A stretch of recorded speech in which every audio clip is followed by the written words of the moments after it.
Muy buenas tardes, amados. ¿Cómo están? Los saludo con la paz del Señor.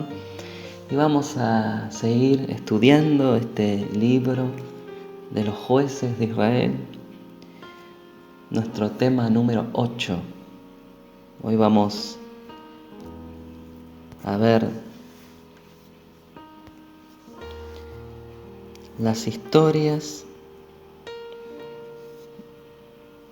de Ibzán, Elón y Abdón, y luego nos vamos a centrar en la historia de Sansón, que este juez es más conocido por su vida que los otros. Los otros sabemos muy poquitos, y Sansón es considerado de los jueces que fueron más reconocidos, como Gedeón, Jefté, como Débora. Y vamos a comenzar antes de centrarnos en el tema de hoy. Vamos a orar. ¿Qué les parece? Vamos a cerrar nuestros ojos, vamos a orar al Señor, vamos a levantar una acción de gracias. Te damos gracias, Padre, porque tú eres bueno, porque tu misericordia es para siempre y se ha renovado sobre nuestras vidas en este día.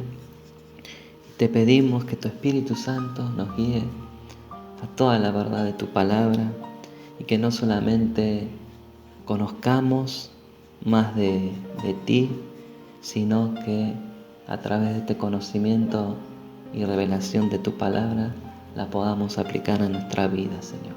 No en los demás, sino a nuestras propias vidas, para ser de bendición a nuestro prójimo, sea a nuestra esposa, a nuestros hijos, nuestros vecinos, a la comunidad, y sobre todas las cosas para agradarte a ti, Señor, tener un andar digno, Señor.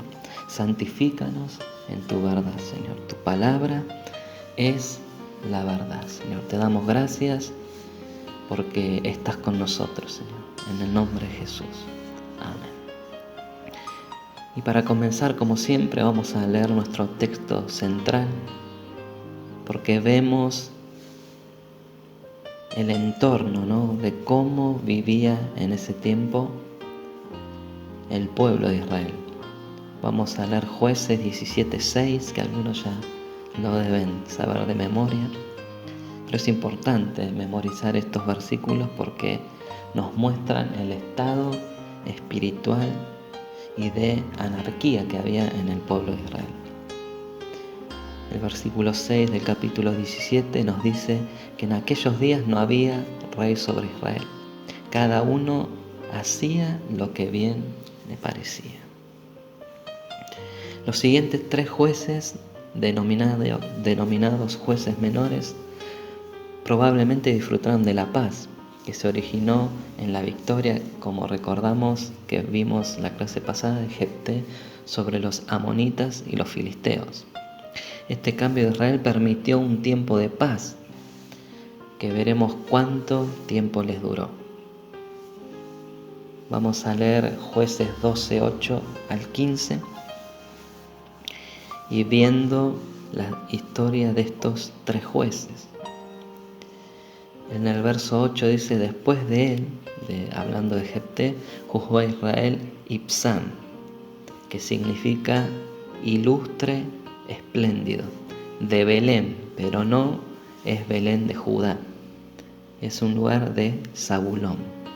Su nombre nos habla del carácter y cualidad que tenía dentro de Israel, el cual tuvo 30 hijos y 30 hijas, las cuales casó fuera y tomó de fuera 30 hijas para sus hijos, y juzgó a Israel 7 años. Vemos que este hombre se encargó de enlazar a sus hijos e hijas con otras tribus y probablemente otros pueblos, para así hacer perdurar la paz y la armonía entre ellos. Es importante saber que Dios es quien puso a cada uno de estos hombres, pero además podemos ver que no todos fueron llenos del Espíritu Santo y ejercer y juzgar a Israel bajo el Espíritu de Dios. Eran algunos de ellos piadosos y temerosos de Dios, quienes ejercieron su labor en periodos de cierta tranquilidad en Israel, mientras de a poco crecía nuevamente la idolatría y el alejamiento del pueblo para con Dios. El versículo 10 dice: y murió Ibzán y fue sepultado en Belén.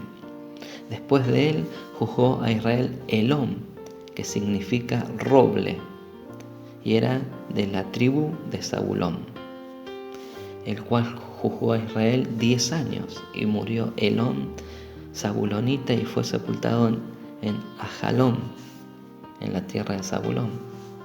Después de él juzgó a Israel Abdón, que significa siervo, era hijo de Hilel Piratonita.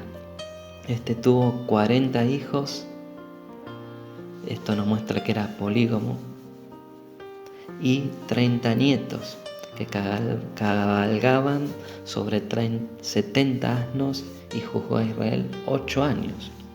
Vemos que era un hombre de buena posición económica que le compró el automóvil del año a cada uno de sus 40 hijos. Esto vemos como la historia que vimos en la clase pasada de Jair, que vemos que se manejaban como reyes, ¿no? Que tenían todas las adquisiciones del momento, las tenían, ¿no? Y murió Abdón, hijo de Eliel Piratonita, y fue sepultado en Piratón, en la tierra de Efraín, en el monte de Amalek. Y vemos que termina el capítulo 12 no explicando nada respecto a si Israel servía a Dios, solo que había paz entre ellos y sus vecinos, y el trabajo de mantener a Israel en paz se cumplía con lo que hizo este juez, ¿no? Que vemos que otra vez se iban alejando de lo que Dios le había dicho, que le había dicho que no tengan parentesco con las ciudades y países vecinos, ¿sí? Que no hagan lazos. Por eso vemos que se iban otra vez tras la idolatría y fornicaban con otros dioses. Y comienza el capítulo 13 y vemos el nacimiento de Sansón, en el juez que nos vamos a centrar el día de hoy. Y comienza diciendo el verso 1 del capítulo 13: los hijos de Israel volvieron, como vemos, a hacer lo malo ante los ojos de Jehová, y Jehová los entregó en manos de los filisteos por 40 años. Ya no eran lapsos chiquitos, y vemos que se acabó la paz lograda supuestamente por estos lazos con los pueblos vecinos, ¿no? ¿Qué nos dice? Que 40 años volvieron a ser reprimidos y subyugados por los habitantes de la costa de Israel, la actual Palestina, en el sector de la franja de Gaza actual.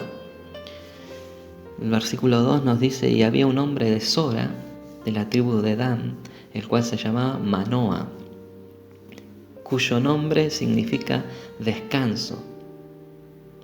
Dios oye, yo pongo mis peticiones en Dios y descanso. Qué bárbaro, ¿no? Qué tremendo el nombre de este hombre piadoso, ¿no? Y su mujer dice que era estéril y nunca había tenido hijos. ¿Qué nos muestra esta escena? Nos muestra a Israel por causa de su idolatría y lejanía de Dios. Los entrega en manos de los filisteos, como vimos, por 40 años. Vemos que en medio de esta reprensión, ¿no? De esta, como nunca antes en la historia, estaban cómodos. Vemos que no clamaron al Señor por libertad como todas las veces anteriores, y en medio de esto se describe a este matrimonio piadoso, cuya mujer era estéril, lo que nos muestra que la libertad que vendría ya no es producto del clamor a Dios por libertad, como vimos anteriormente y también como recordamos en el Éxodo, el clamor del pueblo de Israel en Egipto, sino por pura gracia del Señor, quien ama a su pueblo y siempre les quiere hacer volver a Él. Y vemos el verso 3 que dice: a esta mujer apareció el ángel de Jehová, que sabemos que era Cristo, representado en el Antiguo Testamento, que era Cristo en el Antiguo Testamento, y le dijo: he aquí, tú eres estéril y nunca has tenido hijos, pero concebirás y darás a luz un hijo. Ahora pues no bebas vino ni sidra ni comas cosa inmunda, pues he aquí que concebirás y darás a luz un hijo, y navaja no pasará sobre su cabeza, porque el niño será nazareo a Dios desde su nacimiento, y él comenzará a salvar a Israel de mano de los filisteos. Qué tremenda promesa hace Dios a matrimonios piadosos, ¿no? Que temen y aman su nombre y quieren obedecer su palabra, ¿no? Vemos que estos varones esforzados, mujeres esforzadas, pueden hacer grandes cosas para Dios, ¿no? El nacimiento de Sansón es un hecho impresionante. Como vemos, su madre era estéril. Era un desastre familiar y una vergüenza social no poder tener hijos para las mujeres hebreas. Se consideraba que una mujer que no pudiera tener hijos no tenía el favor de Dios. Qué tremendo, ¿no? O tenía algún pecado oculto. Este milagro fue acompañado por la visitación del ángel de Jehová. Un cambio y una muestra del favor de Dios, quien le da una directriz clara a esta mujer. Esto es como el nacimiento de Jesús, nazareo, que quiere decir dedicado, apartado, consagrado para Dios. El voto nazareo consistía, de acuerdo al número 6, a abstenerse de licor y de comer productos de la vid, no comer alimentos inmundos, no acercarse a cuerpos muertos, no cortarse el cabello. Este era un voto voluntario y temporal, pero a Sansón se le impuso que era un voto de por vida y aún antes de nacer. Versículo 6 dice: y la mujer vino y se lo contó a su marido, diciendo: un varón de Dios vino a mí, cuyo aspecto era como el aspecto de un ángel de Dios, temible en gran manera. Vemos que le causó gran temor, ¿no? Y no le pregunté de dónde ni quién era, ni tampoco él me dijo su nombre. Y me dijo: he aquí que tú concebirás y darás a luz un hijo, por tanto ahora no bebas vino ni sidra ni comas cosa inmunda, porque este niño será nazareo a Dios desde su nacimiento hasta el día de su muerte. Vemos que Dios delegando la responsabilidad al hombre de cumplir su palabra, de poner atención y nunca dejar de hacer lo que Dios establece. Vemos el versículo 8 entonces. Vemos que después de estas noticias, ¿no?, oró Manoah a Jehová y dijo: Señor mío, yo te ruego que aquel varón de Dios que enviaste vuelva ahora a venir a nosotros y nos enseñe lo que hayamos de hacer con el niño que ha de nacer. Qué tremendo y qué impresionante, ¿no? Manoah pidiendo un consejo mayor aún, teniendo el conocimiento, ¿no?, de lo que iba a suceder. Él pidió un conocimiento más profundo y perfecto en las ordenanzas del Señor para cumplir la labor encomendada. Amados, Dios guiará con su consejo a quienes desean conocer los caminos de Dios para caminar en ellos.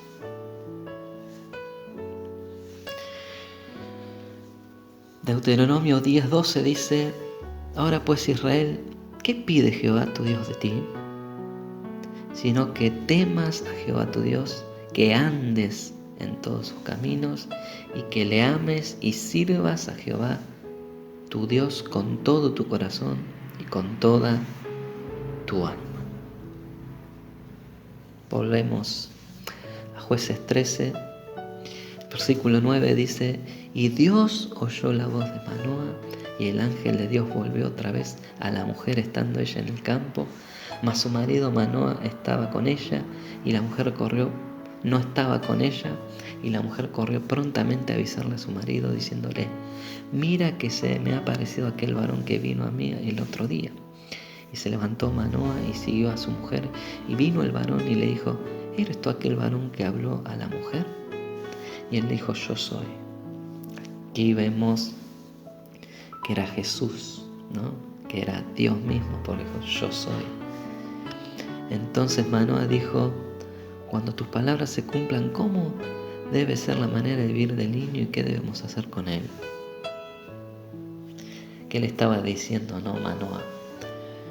Yo no quiero guiarle ni criarle a mi manera, lo quiero hacer a tu manera, mi Señor, durante toda mi vida. Qué tremendo y qué enseñanza para nosotros que somos aquellos que somos padres, ¿no? De no criarlo a nuestra manera, sino bajo el consejo de Dios. Versículo 13.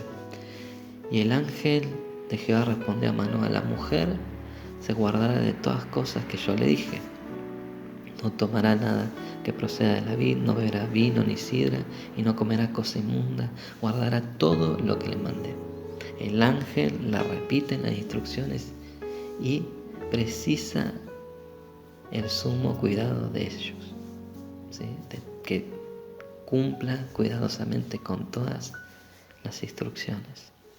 Entonces Manoa dijo al ángel de Jehová: te ruego nos permitas detenerte y te prepararemos un cabrito. Y el ángel de Jehová respondió a Manoa: aunque me detengas, no comeré de tu pan, mas si quieres hacer holocausto, ofrécelo a Jehová. Y no sabía Manoa que aquel fuese el ángel de Jehová. Vemos que aquí es donde Manoa sabe que el ángel es enviado por Jehová, ya que Israel estaba en un periodo de idolatría y distanciamiento permanente de Dios. Qué tremendo. Entonces dijo Manoa al ángel de Jehová: ¿cuál es tu nombre? Para que cuando se cumpla tu palabra te honremos. Y el ángel de Jehová respondió: ¿por qué me preguntas por mi nombre, que es admirable? ¿Qué le quiso decir el ángel de Jehová? Mi nombre es demasiado maravilloso para que lo comprendas. 19. Y Manoa tomó un cabrito y una ofrenda y lo ofreció sobre una peña a Jehová. Y el ángel hizo milagro ante los ojos de Manoa y de su mujer. Porque aconteció que cuando la llama subía del altar hacia el cielo, el ángel de Jehová subió en la llama del altar ante los ojos de Manoa y su mujer, los cuales se postraron en tierra, y el ángel de Jehová no volvió a aparecer a Manoa ni a su mujer. Entonces conoció Manoa que era el ángel de Jehová, y dijo Manoa a su mujer: ciertamente moriremos porque a Dios hemos visto. Y su mujer le respondió: si Jehová nos quisiera matar, no aceptaría de nuestras manos el holocausto y la ofrenda, ni nos hubiera mostrado todas estas cosas, ni ahora nos habría anunciado esto. Vemos que la reflexión de Manoa fue: estamos muertos, hasta aquí llegamos. En cambio, la reflexión de su ayuda idónea fue: si Dios quisiera mi muerte bajo su ira, no me daría señales de su gracia, de su favor. 24. Y la mujer dio a luz un hijo y le puso por nombre Sansón, que significa el fuerte, semejante al sol. Y el niño creció y Jehová lo bendijo. Qué gran responsabilidad guiar, dirigir, criar a un niño, ¿no? Luego adolescente y luego un hombre que se ha dedicado a Dios, apartado para el Señor desde bebé. 25. Y el Espíritu de Jehová comenzó a manifestarse en él, en los campamentos de Dan entre Sora y Estaol. Lo que veía Sansón respecto a la reprensión, el maltrato y el poder que ejercían los filisteos sobre él, movidos por el Espíritu Santo, comenzó a llenar su corazón la idea de ser libres de ellos. Sansón no fue un libertador que comenzó a guiar a Israel a pelear contra los filisteos, ya que vemos que esta represión filistea aún estaba en los días de David. Sansón era un luchador solitario cuyas heroicas hazañas detuvieron las invasiones filisteas y ayudaban a la causa del pueblo.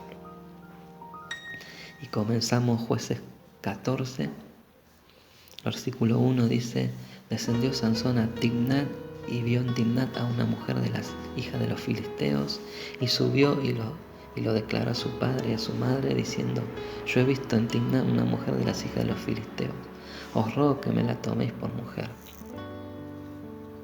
Vemos aquí que Dios le permitió desde su infancia ver y conocer el trato y la subyugación de los filisteos.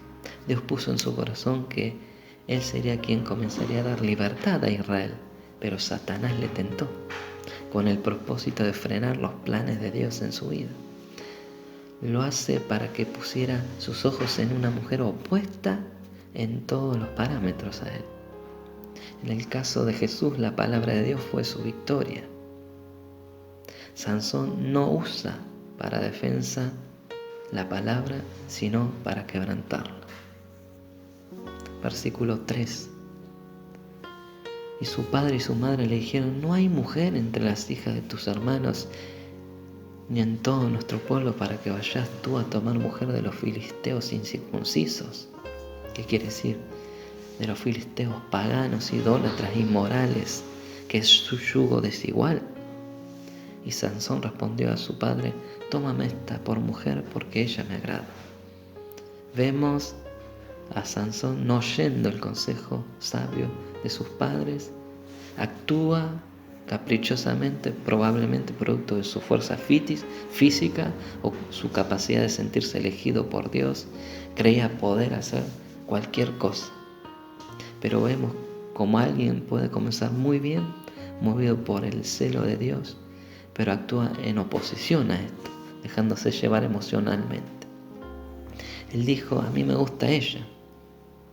Nadie comprende las consecuencias de unirse a una persona que no ama a Dios hasta que las vive. Gentes que son advertidas y guiadas por la palabra de Dios, pero que en su realidad apelan a sus sentidos carnales más que a la guía del Espíritu Santo. No había ningún inconveniente en que Sansón conociera a una mujer y se casara. Pero el problema era que esta era filistea. Y sabemos, por lo que hemos estado estudiando, que Dios no aceptaba la unión con otros pueblos. Lo mismo que hoy en día no acepta la unión que nosotros nos unamos a una persona que no es de la misma fe. ¿Sí? Que no sea seguidor de Cristo. Porque ¿en qué podemos concordar? ¿Sí? En nada.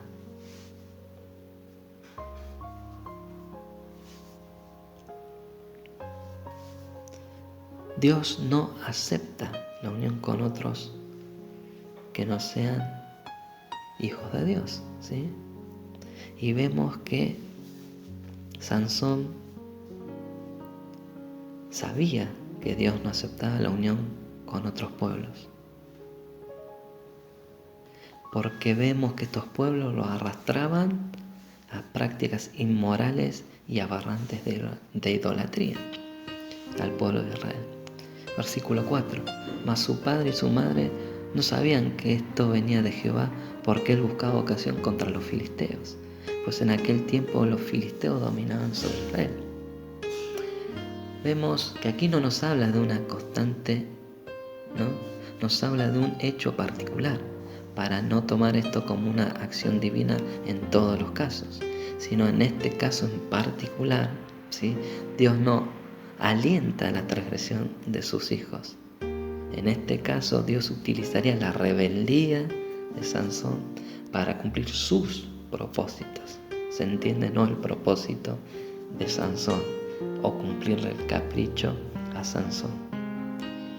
Sabemos que Dios obra como Él quiere y nadie le va a decir cómo tiene que actuar, ¿no? Y cuyo propósito de Dios era que Él vaya en contra de los filisteos, ¿sí? 5. Y Sansón descendió con su padre y con su madre a Timnat, y cuando llegaron a las viñas de Timnat, he aquí que un león joven que venía rugiendo hacia él. Vemos el peligro en el camino.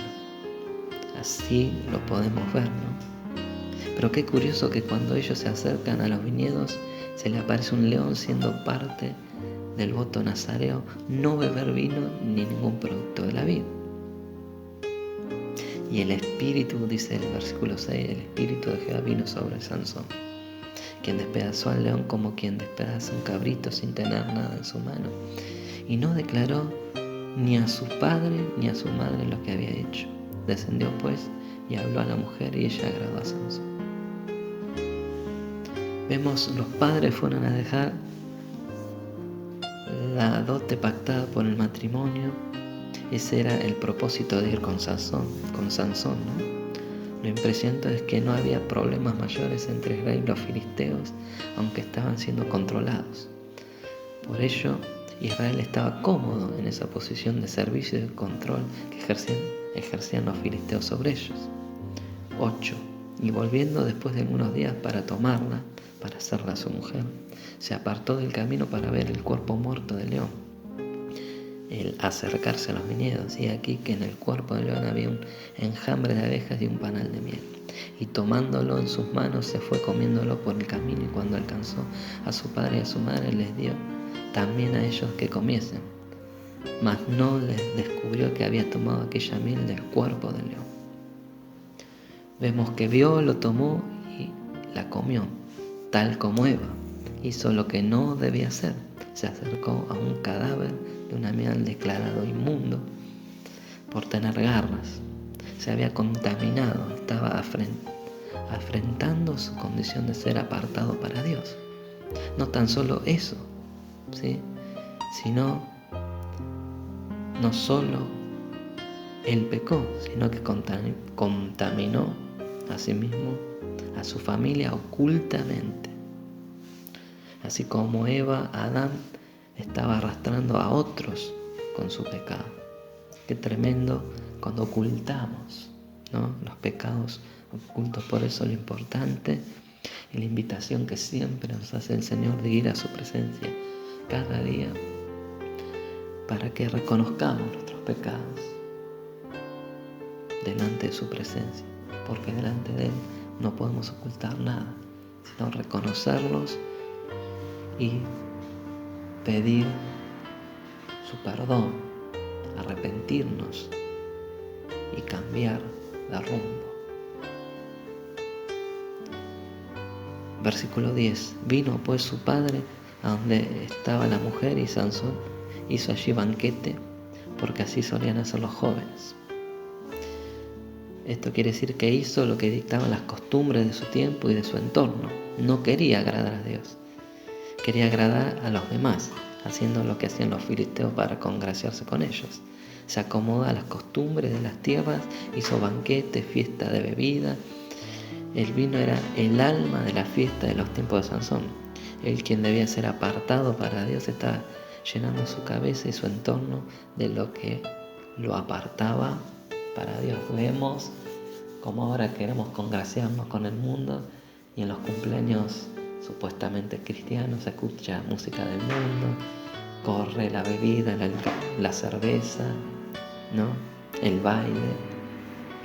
Y esto no debe ser así, porque si actuamos así estamos como el mundo.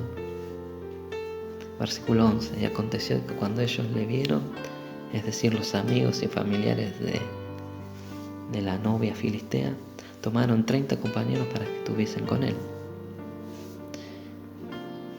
A estos se les dominaba vigilante, los que estarían con el novio todo el periodo de la fiesta. 12. Y Sansón les dijo: yo os propondré ahora un enigma. Y si en los 7 días del banquete, qué tremendo que eran, ¿no?, las fiestas, 7 días, ¿no?, duraban la fiesta. Y le sigue diciendo: me lo declararéis y descifraréis. Yo os daré 30 vestidos de lino y 30 vestidos de fiesta. ¿Qué quiso decirle Sansón? Yo les daré la ropa de primera calidad para la boda, alardeando y presumiendo, ¿no? 13. Mas si no me lo podéis declarar, entonces vosotros me daréis a mí los 30 vestidos de lino y los vestidos de fiesta. Y ellos les respondieron: propon tu enigma y lo oiremos.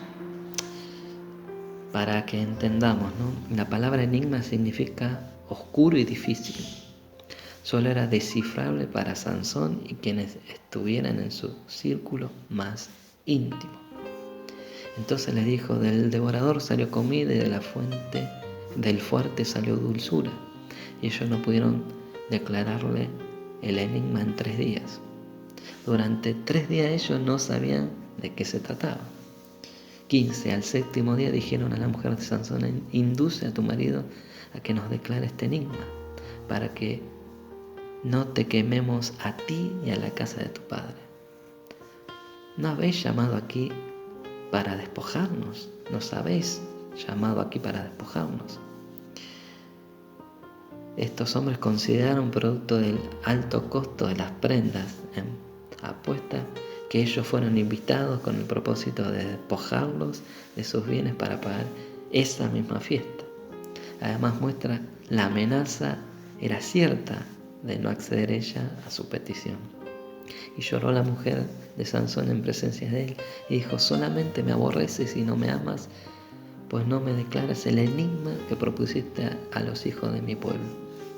Una mujer llena de verdad.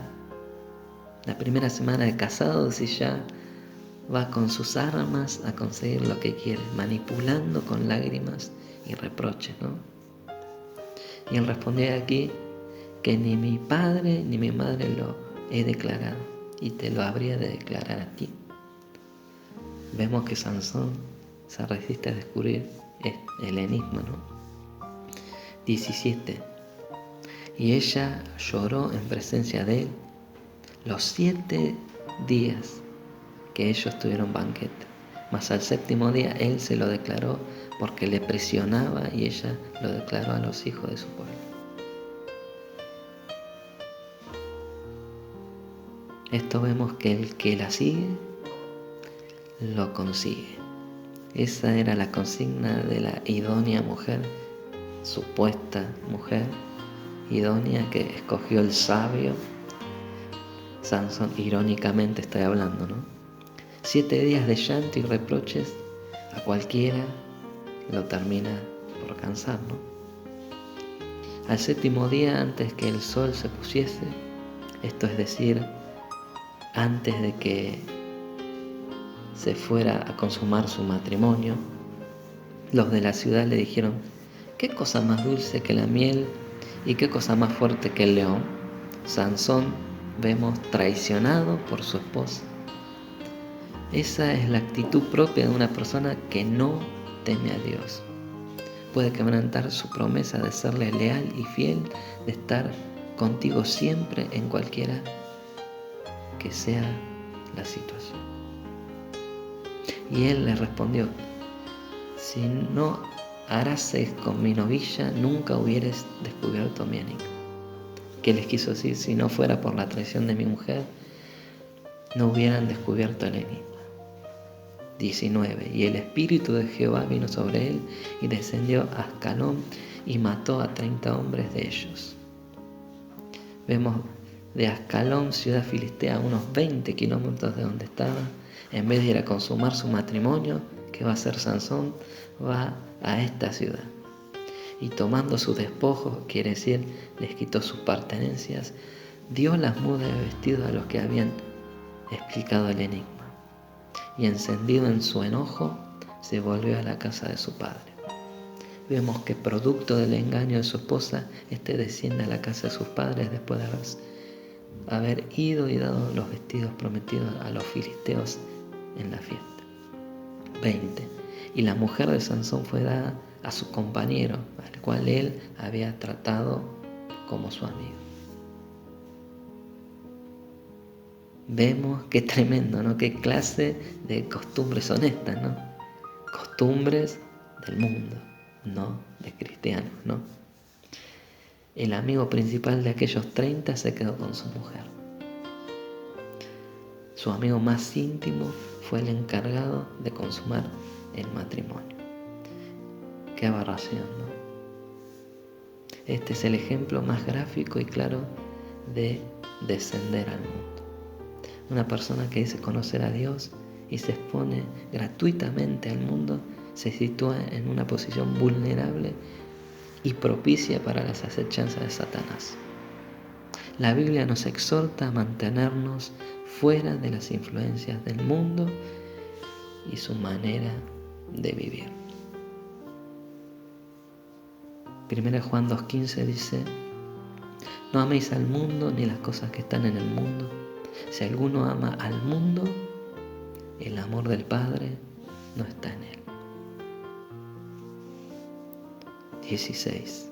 Porque todo lo que hay en el mundo, los deseos de la carne, quiere decir deseo por el placer físico, los deseos de los ojos, que esto es un deseo insaciable de tener todo lo que vemos, y la vanagloria de la vida, esto es el orgullo por los logros y las posesiones, no proviene del Padre, sino del mundo.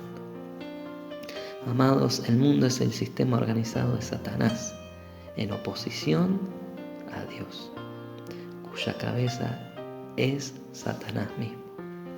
Vemos con qué quiso seducir a Jesús, con los reinos de este mundo, en la tentación. Los ciudadanos del mundo, este sistema espiritual sin Dios, son gente esclavizada por el pecado, que no creen, no aman y no viven en verdad. Porque la mentira los dirige. Al ignorar a Dios, el cristiano da licencia a toda clase de corrupción e infidelidad. Y el comienzo del fracaso cristiano es ceder a lo que mis ojos me dictan como bueno. Sansón deseó para sí lo que le agradaba a él, sin importar lo que agradaba a Dios. Sansón desobedeció deliberadamente a Dios y a sus padres.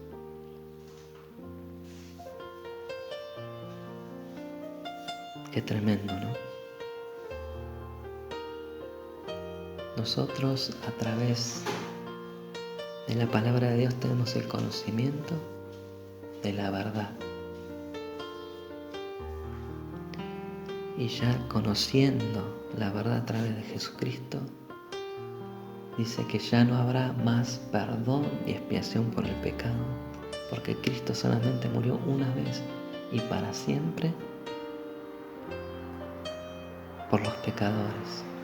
Por eso, al conocer la verdad,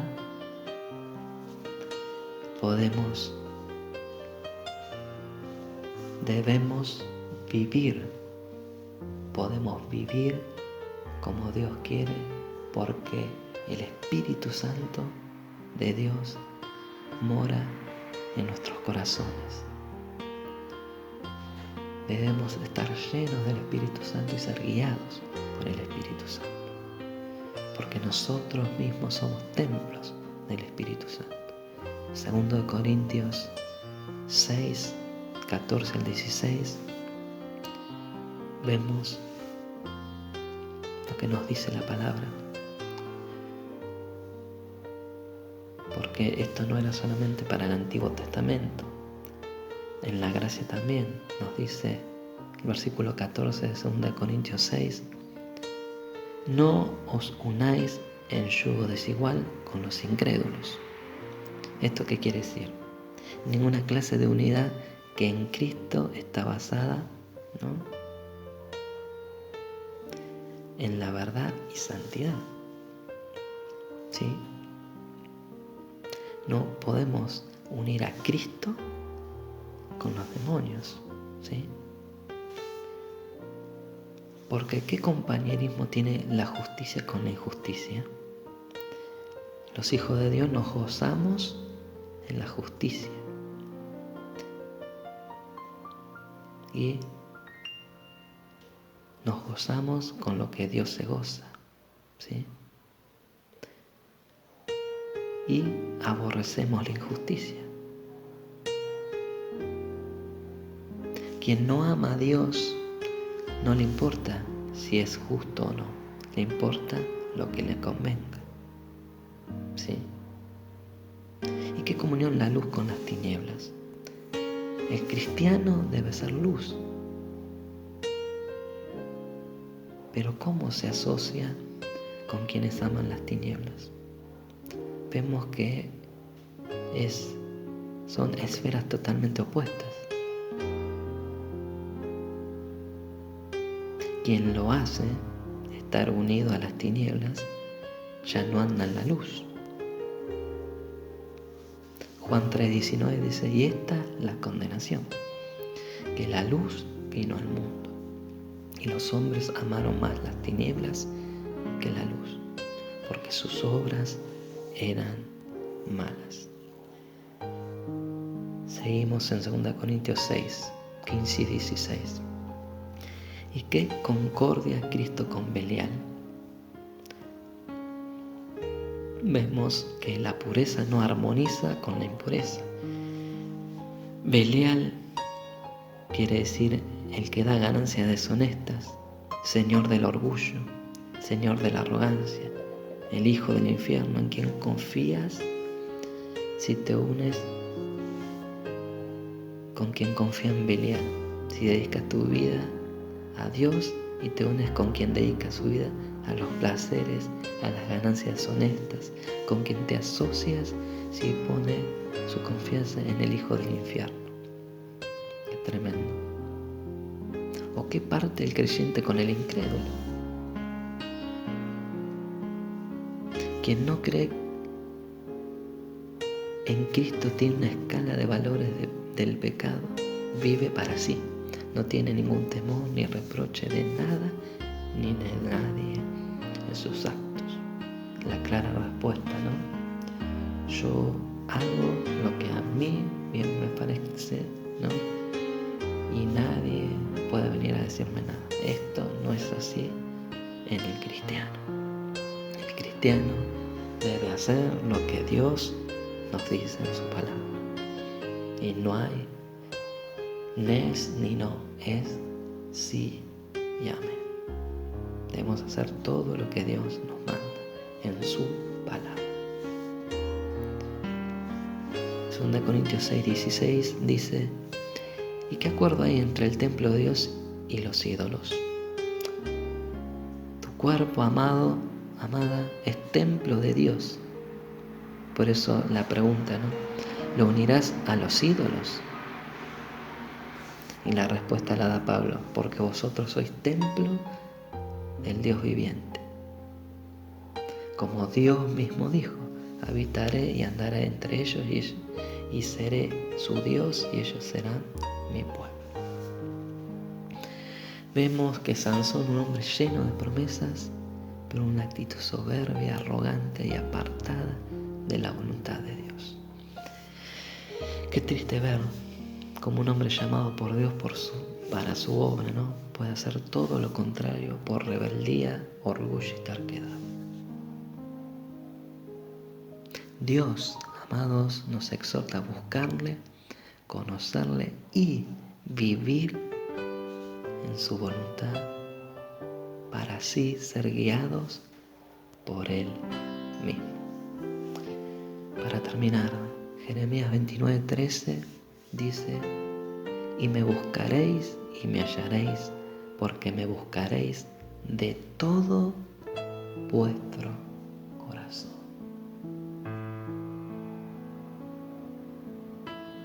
David era una persona conforme al corazón de Dios. Cometió adulterio, mandó asesinar a Urías Eteo por quedarse con Betsabé, pero él reconoció su pecado. Él reconocía sus faltas y él sabía que Dios, al corazón contrito y humillado, contrito quiere decir arrepentido, humillado, Dios no lo echa fuera, no lo desprecia. Por eso busca al Señor de todo tu corazón, para amarlo, para obedecerle, para servirle con todo tu corazón, con toda tu alma, con todas tus fuerzas. Llena tu mente, tu corazón con la palabra. Cuando venga el tentador a querer desviarte con las cosas de este mundo, quita de tu vida el orgullo, tanto carnal como espiritual. Muchos hay orgullosos espirituales que dicen: nadie me puede decir nada a mí, que yo sé la palabra. Amados, todos los días tenemos que aprender más sobre la palabra de nuestro Dios. Nadie puede decir: yo me sé de la A a la Z la palabra, porque no solamente saberla, sino conocer al Dios de la palabra, que nos dio la palabra. Conocer más y más a nuestro Dios en intimidad, para así agradarle y vivir vidas abundantes, vidas llenas del Espíritu Santo. Por eso, para terminar, vamos a orar. Te invito a cerrar los ojos. Señor, te amamos, bendecimos tu nombre. Te pedimos que nos santifiques a través de la verdad de tu palabra, Señor. Que sigas tu obra, Señor, en nuestros corazones, en nuestras vidas, quitando todo orgullo, toda altivez, toda rebeldía, Señor. Nos humillamos delante de tu presencia, Señor. Estamos delante de ti, Señor, con un corazón contrito y humillado, Señor, dispuestos a ser corregidos, azotados, reprendidos por ti, Señor. Porque tu palabra es para nuestro beneficio, es útil para enseñar, para redarguir, para instruir en justicia, para reprender, para exhortar, para animar, para fortalecer. Oh Señor, tu amor nos constriñe, Señor. Tu amor nos muestra, Señor, nuestra condición de pecadores, pero redimidos, que ya no practicamos el pecado. El que es nacido de Dios no practica el pecado. Reconoce cuando comete un error. Reconoce que sin ti nada podemos hacer, Señor. Separados de ti, nada somos, Señor. Te ruego, Señor, que bendigas a mis hermanos que están oyendo, que no solamente oigan tu palabra, sino atentamente estén prestando atención a tu palabra, Señor, para aplicarla en sus propias vidas, Señor. No en los demás, no mirando y juzgando a los demás, sino mirando nuestra propia obra en Cristo. Porque tú nos has creado, Señor, y nos has dado esta nueva novedad de vida para adorarte, para honrarte y para vivir vidas apartadas para ti, Señor. Señor, te pido que bendigas a mis hermanos y que puedan vivir conforme a tu voluntad, Señor. Te doy gracias por ello, en el nombre de Jesús. Amén. Amados, que esta palabra haya confortado tu corazón, que haya confrontado tu vida a la luz de la palabra, que realmente puedas examinarte a vos mismo, porque siempre es fácil mirar a los demás, ¿no? Y nos justificamos, nos queremos justificar. Ah, Señor, no, pero mira que no. Mira tu propia vida, tu propia obra. A ver cómo estás caminando.